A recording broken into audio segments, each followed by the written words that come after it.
এই পৃথিৱীখনত আপুনি যিয়ে কৰে চব কথাতে মানুহৰ কমপ্লেইন। আপুনি হাঁহি থাকিলেও মানুহৰ কমপ্লেইন, আপোনাক বেয়া পাব, এই হাঁহিয়ে থাকে এনি টাইম। আপুনি মন মাৰি থাকিলেও ক'ব এই এনি টাইম মনটো মাৰিয়ে থাকে, ইমান সেমেকি থাকে। আপুনি যদি শকত হয় তেতিয়াও মানুহৰ প্ৰব্লেম, ইমান শকত হৈছা তুমি, বেমাৰ হ'ব, ক্ষীণোমা।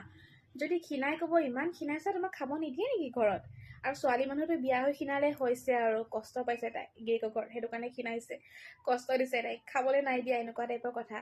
ক'ৰবাত বেছি ফুৰিব গ'লেও প্ৰব্লেম, ইমান ঘূৰি ফুৰে, বা বিয়া হৈও ইমান ঘূৰি ফুৰে। আৰু যদি ঘৰত সোমাই থাকে ক'তোৱে নাযায় পায়, অকল ঘৰটোতে সোমাই থাকে, কিনো পায় ঘৰটোত সোমাই। মানে এইখন পৃথিৱীত আপুনি যিয়ে কৰক চব ক্ষেত্ৰতে মানুহে প্ৰব্লেম দেখাবই, কমপ্লেইন দিবই। সেইকাৰণে নিজৰ যিটো ভাল লাগে আৰু নিজৰ ঘৰৰ মানুহকেইটাই যিটো আপোনাক কৰিবলৈ দিয়ে সেইটো কৰিব লাগে। এই বাকী কিছুমান অদৰকাৰী মানুহৰ কথা ভাবি বা শুনি একো লাভ নাই, কাৰণ তেওঁলোকে আপোনাক ভালটো ক'বলৈ কেতিয়াও নোৱাৰে। যি কৰে ভাল কৰিলেও তাতে বেয়াটোহে উলিয়াব আগে।